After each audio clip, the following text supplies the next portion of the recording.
Welcome back to Rod's Radios. This is the latest acquisition. It's a Telefunken Gavotte type 1691 and it dates back from the mid-60s, 1965, 1966.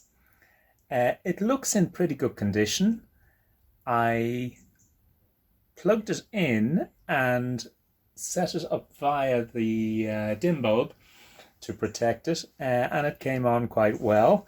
As you can hear, if I just turn it up, at the moment it's selected on FM, VHF,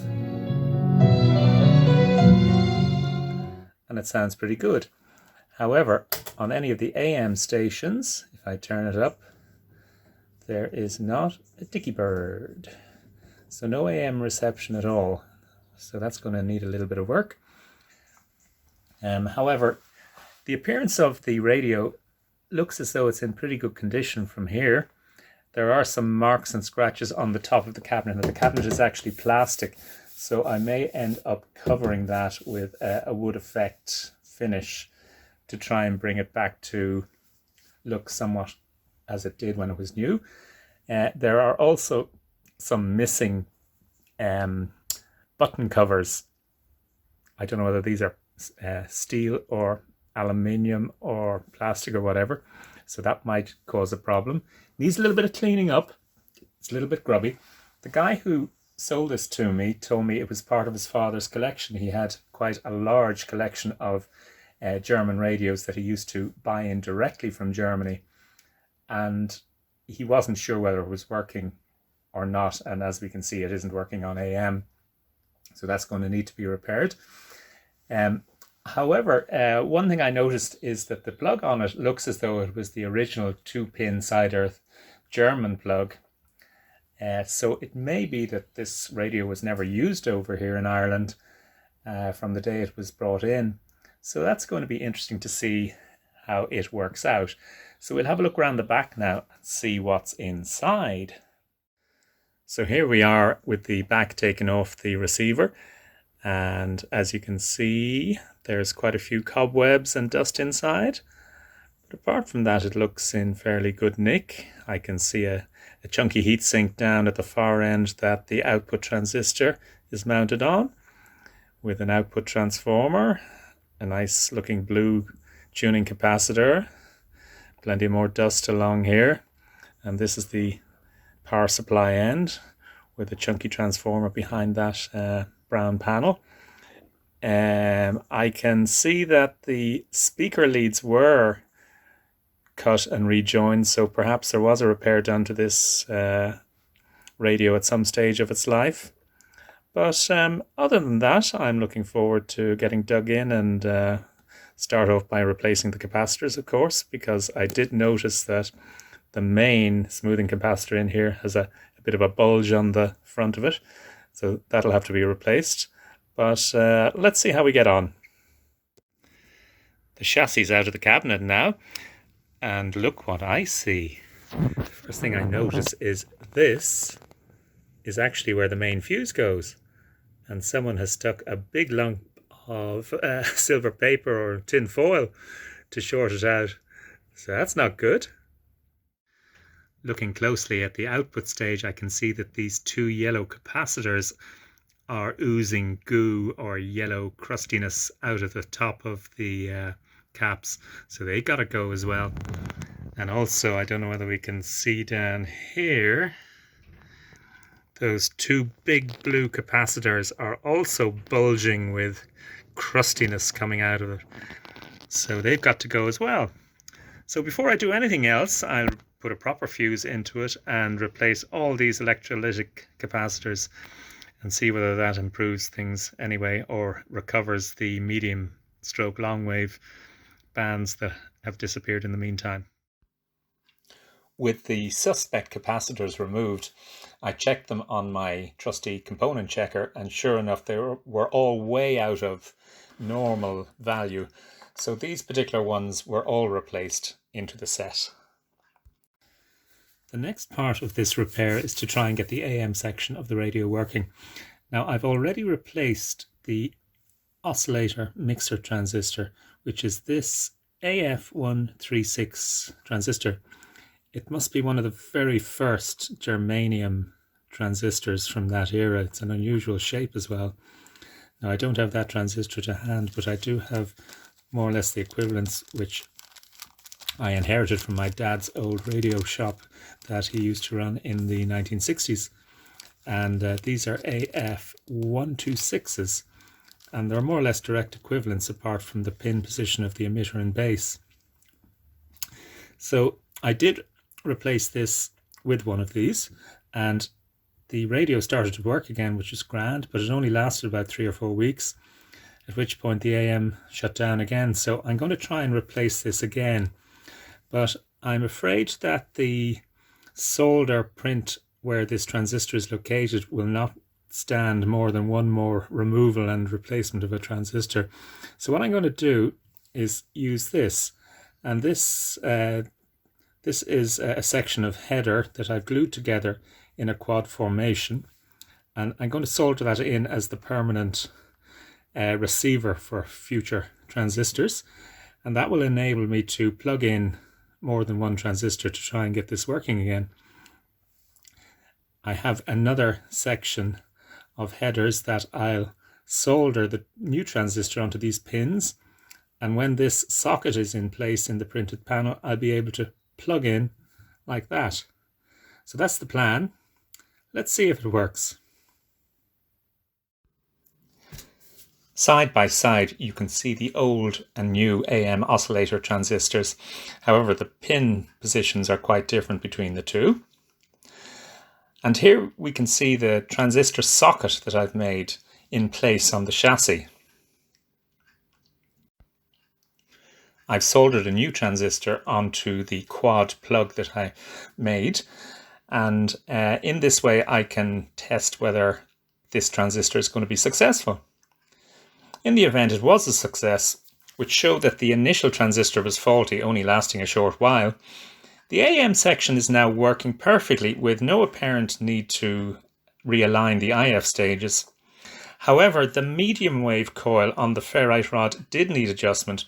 You can see where it was previously mounted from the wax seal and the new position which I adjusted it to give a peak on the broadcast band. However, the band switches turned out to be both noisy and intermittent, so I decided to remove and clean the wafer switches for each waveband.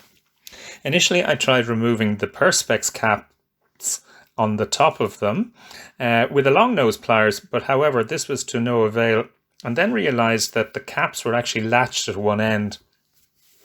So I bent a piece of metal to act as a lever, and I used it to lever off the plastic covers. I could then remove the wafers for each waveband. The wafers themselves were then cleaned with isopropyl alcohol and refitted. In addition, with the wafers removed, the switch contact leaf springs were also cleaned with very fine grit, 800 grit wet and dry sandpaper. This proved successful with positive band changes and now no noise. Turning my attention to the cosmetic side of things, the cabinet was showing signs of wear and tear in that the surface of the outer plastic was faded and marked with a black stripe very apparent on the top left side. Some contact wood grain effect covering, or Fablon as it's called here, was purchased and wrapped around the outside of the cabinet. This proved a good solution in that it matched in well with the front edge that didn't need to be touched.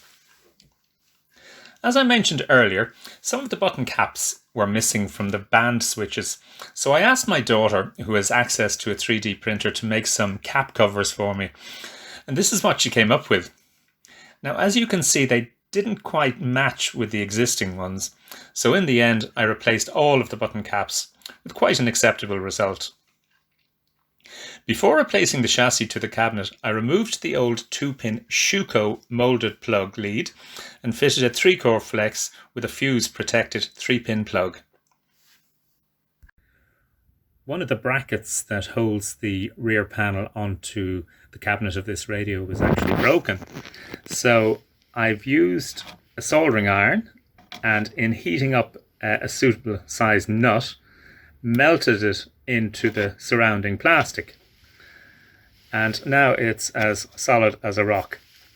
At which point I'll build it up with some epoxy resin that I have here, epoxy putty, I suppose you'd call it, and build up the surround to make it even more secure. Now that the radio is ready, let's have a listen to see what it sounds like. First of all, on medium wave. Now there's not going to be very much at this time of day here, but let's see what we've got anyway.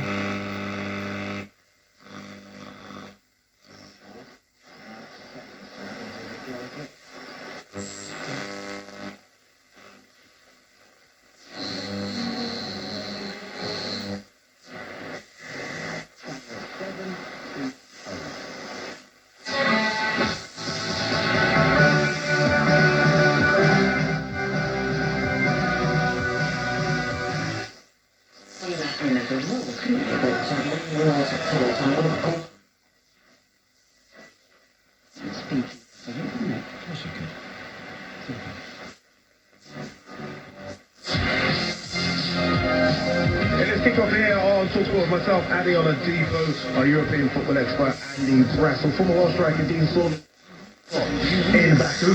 Guys, it's gone, it must have just gone, what, midnight now? They record 5 years. So, if your bookie isn't making you feel...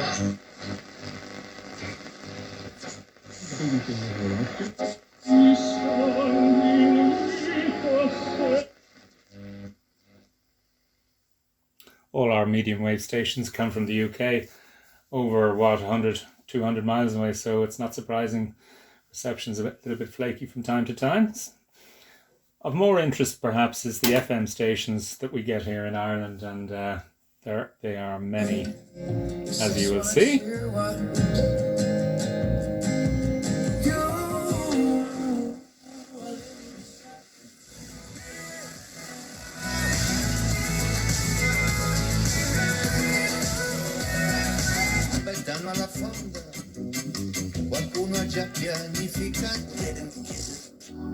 Sleep and let the wheel do your business. Stabbed her with a steel and a little.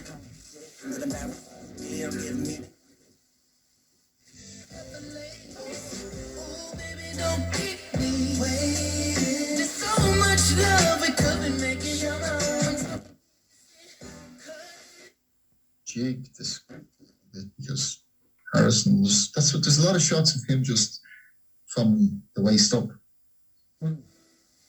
Obviously, he was out. His secretary sent him out to the wrong establishment. I mean, Ireland, when it comes to food, I mean, you can get food. So Queen, yeah, I'm a great admirer personally of.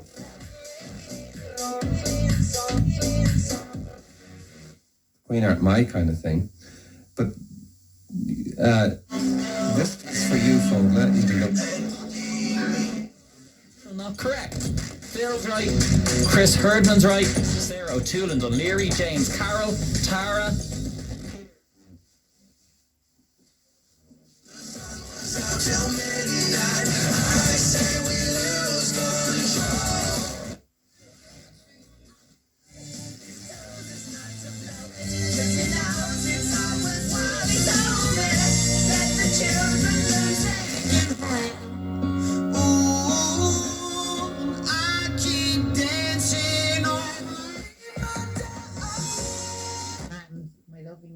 And I said, man, my life has changed tonight. It felt that kind of huge. I'm Lush Capaldi. Wake up with Fully Charged. I'm from 10. Spin gives you more hit music than any other station. And they're interviewing Leaving Cert students and they're talking about, no, I didn't sit my exam.